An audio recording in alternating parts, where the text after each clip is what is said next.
The biggest obstacle, do you know only 10% of people who have addiction get treatment for it? I mean, it's just a terrible thing. And we have so much more knowledge now about how to bring a person from a sick state to a well state to express their talent. But what holds them back is stigma and shame and access and what they can afford and ignorance. They don't know what's on the menu, what's possible.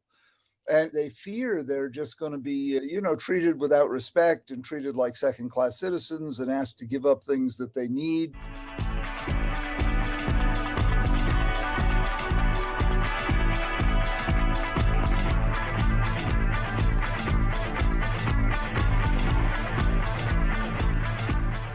I'm here live with Dr. Ned Hollowell, and Ned is the #1 ADHD doctor in the world. And today we're going to talk about ADHD as it relates to addiction. I just have to interrupt you because there would be doctors who would dispute that, but I'm certainly one of the ones who is leading the charge in the world of ADHD. Well, I know you from Joe Polish, and Joe always introduces you as the #1 ADHD doctor in the world. So that's how I know you. And well, I'm honored and pleased, and I wouldn't dispute anything Joe ever says. So there you go. Okay, that's all I had to do was say that's from Joe. So Ned Hollowell, MD, is a board-certified child and adult psychiatrist and world authority on ADHD. He is a graduate of Harvard College and Tulane Medical School, and he was a Harvard Medical School faculty member for 21 years. He is the founder of the Hollowell ADHD centers in Boston, New York City, San Francisco, Palo Alto, and Seattle. He's spent the past 4 decades helping thousands of adults and children live happy and productive lives through his strength-based approach to neurodiversity, and he has ADHD himself and dyslexia, and so do I. Great. Dr. Hollowell, so we're going to see if we can pay attention to each other here. Good. Dr. Hollowell is a New York Times bestselling author and has written 20 books on multiple psychological topics. He's been featured on 2020, 60 Minutes, Oprah, PBS, CNN, The Today Show, Dateline, Good Morning America, The New York Times, USA Today, Newsweek, Time Magazine, The Los Angeles Times, The Boston Globe, and many more. Enough introduction. That's enough. Ned, I'm so grateful that you're here. I know how busy your schedule is, and so I'm super grateful because we're going to talk about ADHD as it relates to addiction, which both of those resonate with me. So yeah, I'm really grateful that I get to have you on here because my audience are people that are struggling with addiction, mental health, and lots of us also have ADHD. So I'm looking forward to talking about that subject. So tell me about your upbringing and when did you realize that you were different? Because you say it's a difference, not a disease. Well, let me just say probably the 2 ideas that will probably stop your audience most in their tracks. I don't think they are interested in my childhood so much as I see both ADHD, all 3, ADHD, dyslexia, and addiction as markers of talent. Okay. And I come to that conclusion after, I'm 73 years old. I've seen thousands and thousands of patients. I call them patients, clients, whatever you want to, couples, families. And I am firmly convinced of what I say, that everyone has talent, but particularly people who have ADHD and dyslexia, as well as people who have the disease of addiction, have tremendous talent. I don't even see ADHD and dyslexia as disorders. I see them as traits. Now, they can be devastating. They can be disorders for sure if you don't manage them properly. But if you do manage them properly, they become superpower. And I see the same in people who have addiction. Now, I just called it a disease because, it is devastating if you don't get the right help, if you don't learn how to manage it. But I would say the same thing about addiction, that if you do manage this disease, this condition, whatever you want to call it, you can also develop your superpower. And I just think, The biggest obstacle, do you know only 10% of people who have addiction get treatment for it? I mean, it's just a terrible thing. And we have so much more knowledge now about how to bring a person from a sick state to a well state to express their talent. But what holds them back is stigma and shame and access and what they can afford and ignorance. They don't know what's on the menu, what's possible. And they fear they're just going to be, treated without respect and treated like second class citizens and asked to give up things that they need. And so there's just a whole bunch of misinformation and fear and stigma that surrounds it. But all three of these conditions, the diagnosis and treatment, should be really good news stories. And, I'm lucky enough to have been doing this for a long time. And I can tell you, all three of those conditions, addiction, ADHD, and dyslexia, if you manage them properly, you discover not just that you can become okay, Right. that you can excel, that you can find a superpower. And I just wish people knew that, because they would come for help so much more enthusiasm. And it's the purveyors and the reinforcers of stigma that do so much damage. Well, I've been in recovery from addiction for, over 12 years. And I can tell you that I don't know. I feel like I'm in a great place in my life. And a big part of it is my journey and who I am. And then my ADHD has also allowed me to really thrive in my life. And so, I'm so glad to hear that. That's yeah, wonderful. and so it's great. And I know a lot of people that have ADHD, and I'm an entrepreneur. So I'm around other entrepreneurs, and Yeah. lots of them have ADHD as well. Most entrepreneurs have it. Right. And a lot of them are addicts as well. Absolutely. And it can be drugs or alcohol or sex or workaholism, which is workaholism, the respectable addiction, Right. Yes. right? I haven't heard that term. That's perfect. Yeah. Yeah. Yeah, it's like it's true. And there are grave consequences to workaholism. And Yeah, absolutely. You give up your family, you give up your friends, you give up the meaningful part of life, in the name of a career, right. and some people call that careerism. And it's a bad thing. However, a lot of people seek it, swear by it, and are proud of it, and recommend it to others. Right. Right. Well, now dyslexia. I'm not as familiar with dyslexia. So tell me, give me like your quick definition of. Sure. A quick definition of dyslexia means you're slow to read and spell your native language. Okay. And without intervention, you remain slow. Like, I am a unbelievably slow reader. I can read. I majored in English, but Okay. and I write books, but I'm an incredibly slow reader. It takes me forever to get through a book. My wife says, I don't know how you know anything. It takes me so long. But like I said, I majored in English at Harvard and graduated with high honors, and I write books. So I'm able to use words and read them fast enough to pass courses and that sort of thing. But I definitely have the disability side of dyslexia as well. And I wish I'd had the tutoring that's available when I was a kid. But when I was a kid back in the 1950s and 60s, the two diagnoses were smart and stupid. And the only treatment was try harder, Right. Right. but among the three we just mentioned, dyslexia is certainly the one that is the least devastating. It does hold people back in any number of ways, but addiction and ADHD can absolutely ruin your life if you don't know how to manage them. So I don't mean to give dyslexia short shrift. It can be quite an impediment, but ADHD not recognized. Russ Barkley calculated it costs you 13 years off your life on average. And addiction, probably more than that. I don't know if anyone's run those numbers, but untreated addiction, well, it's just absolutely living hell. Mm-hmm. And it's just. But what upsets me so much is so many of these people don't get the help they could get because of the terrible wall of stigma and shame that they feel, and society reinforces that. I'm just thinking about having dyslexia and ADHD because me with my ADHD, I'll be reading a book And then, like, after 7 or 8 pages, I'm like, I have no clue what I just read. Exactly. And so, I mean, I can only imagine having dyslexia and ADHD.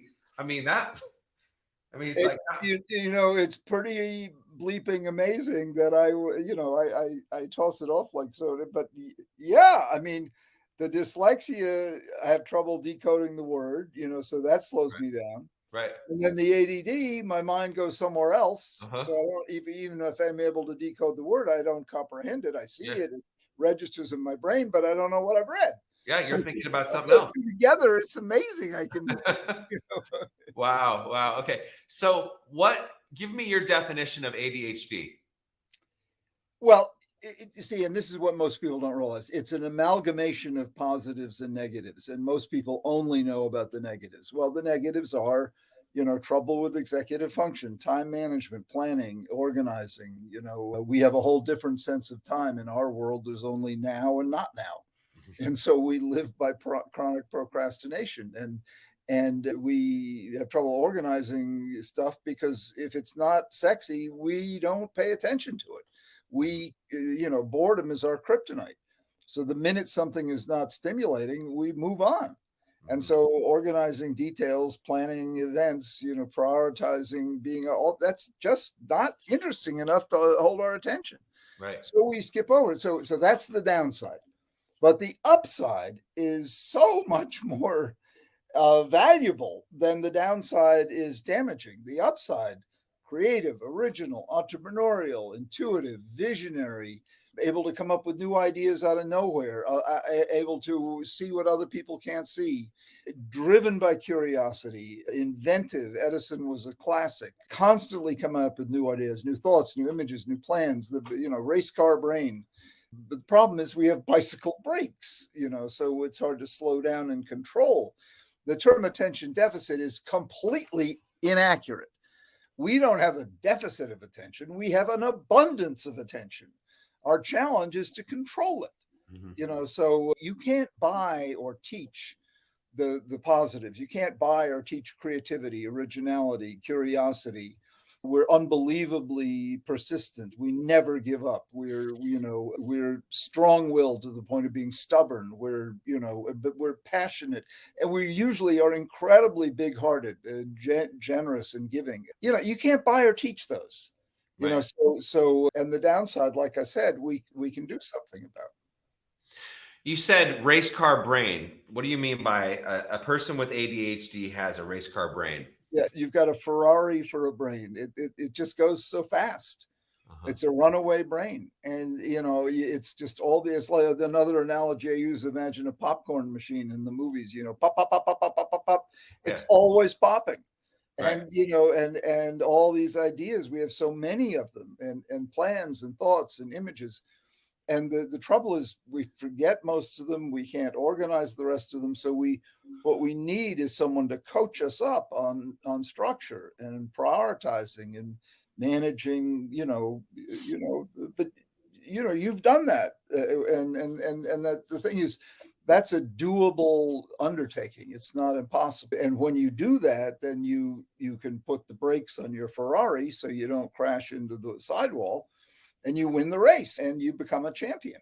And the number of champions, I mean, the PCR test for COVID that most of us have taken stands for polymerase chain reaction. The Uh-huh. man who invented that won the Nobel Prize in chemistry for it. And he had flaming ADD. He was as ADD as you can get. His name was Kerry Mullis. And if you want to read a really funny, impressive, amazing autobiography, it's very short. But Kerry Mullis's autobiography is the story of someone with ADD. He didn't know he had it, but you read the book and you'll see he does. Okay. Okay. What gives you the right to claim you are an expert on ADHD? I have no right. you know, I, I can tell you what gives me the right is that I have it myself. Mhm. That's probably number one. And I've treated thousands of people who have it, and then they've told me about themselves, and they were my best textbook. But then I have the credentials. I've college, medical school, residency, Harvard imprimatur, and all of that. And those matter. Your credentials matter. So I've got real good credentials, but the real reason that I can feel confident in saying I know this condition is because of the thousands of people I've talked to intimately about their lives of Mhm. all ages. My oldest patient was 86, and he finally was able to write the book he'd wanted to write his whole life long. And the youngest, 4 or 5. I've been in the trenches with these folks. I've been in life where it's hard and desperate, and why I love my job is I see these folks who have given up on themselves, who think they're stupid, who think they don't have what it takes. And then as you begin to wake them up to what they really have going for themselves and see them take flight and excel, it's a wonderful thing. I mean, it sounds like something out of a marketing campaign, but it's the truth. Mhm. It's the truth. If you get this diagnosis and you work with someone who knows how to unwrap the gift, as I like to put it, the sky's the limit. And there's no old. You're never too old to. I just saw someone today who was 65, and you're never too old to take advantage of the upside. It's just unfortunately still too many people think it's just a childhood thing and it's just little boys who are hyperactive, and it's so much more than that. Mhm. And that's why I keep writing books. And you are, I think we should start a center dedicated to people who have both addiction and ADHD, Right. because there isn't such a place. I mean, every addiction center says they know about ADD, Mhm. but I don't think they really do. And every ADD place says they know about addiction, and I don't think they really do. Right, right, right. You know, and it's a common. I mean, depending what numbers you read, we're talking 25% of people with ADD have addiction, and similarly large percentage of people with addiction have ADD. So it's a big number, and I can tell you they're not being served nearly as well as they could be. Do people mostly know kind of on their own, like, yeah, I'm pretty sure I have ADHD? Like, addiction is pretty much it's self-diagnosed. I mean, you kind of have to come to terms on your own that you have Right, that you have addiction problems or right, issues. right. What would you say about ADHD? Oh, by the time you're an adult, they don't know it. I mean, women in particular, if women go for help, adult women, invariably they'll get diagnosed with depression and anxiety. But the depression and anxiety is the consequence of the untreated ADHD. So what they really need is help for that, and then the depression and anxiety will go away. But that's not what they get. And so, again, comes back to education. And the men, the successful men, they won't hear of it because men are so proud. They know nothing wrong with me. And when I say it, it's a compliment, but they think, oh, well, I've done so well. And the point is, sure, you've done well, but at what cost? And if you got your ADD treated properly, you'd get more done with less effort, and you'd have more time for developing the rest of your life, your relationships, your interests, or just making your business even better. So it's a lot of a combination of denial and ignorance is what keeps most adults from getting the help they could. And again, you can tell I get pretty agitated about this because I don't have infinite number of years on this planet, and I just want people to know about this. Please, it's good news. Learn about it, learn the truth about it, and you'll thank me forever, because it's such a good news diagnosis. Once you get the diagnosis, I can guarantee your life will get better. What I can't tell you is how much better, but sometimes dramatically better, and Mhm. sometimes, incrementally better. How often are people with ADHD misdiagnosed? Oh, more often than not. Again, it's too bad because we don't have an exact test for it.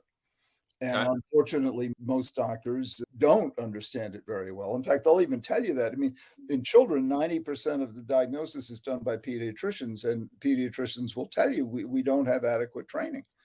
And then in the adult population, whether it's a psychiatrist or the PC, primary care doctor, they don't know what they're seeing, so, but, we're getting better. I don't want to be negative, because the truth is positive. We are getting better and better.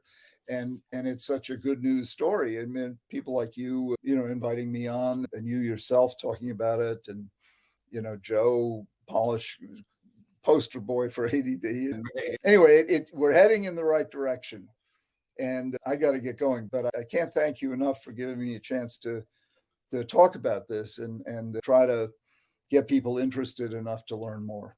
Yeah, I'd love to have you back on. I want to talk about the cure, working with a coach, more about your center. I mean, I've got a bunch of other questions. I appreciate you. I know you need to jump here in 1 minute. So any last words you want to share in the 60 Well, seconds we have well, left? most of all, thank you, Tim, and I'd love to come back, and what the work you're doing. It's we're at a point now where we've reached critical mass, and I think we're just going to keep, moving forward. These conditions, both addiction and ADHD, have been in the dungeon of shame and stigma, and the result is ignorance. People they don't even want to learn about it, because everything they've heard is so negative. Well, now that we're realizing, in a world where good news is not always so easy to come by, this is instant good news, and change comes very quickly. Dr. Ned Hallowell, thank you so much for your time. I appreciate you, and we'll see if we can get you back on this show soon. I look forward to it. Thanks so much. Okay, bye-bye. If you found this video to be of value, be sure to like it, subscribe to our channel if you want to see more videos, leave a comment if you have a question or if you've got something to say. Camelback Recovery provides treatment services for people struggling with mental health, mental illness, addiction, alcoholism. So if you or someone you know is struggling, be sure to reach out to us. You can go to our website, camelbackrecovery.com, or our information is in the comment section below. And we provide everything from detox, inpatient, outpatient treatment, sober living, recovery coaching, sober companion services. So either we'll be able to help you, or we'll be able to refer you to people or treatment centers that might be a better fit. So I will see you in the next video.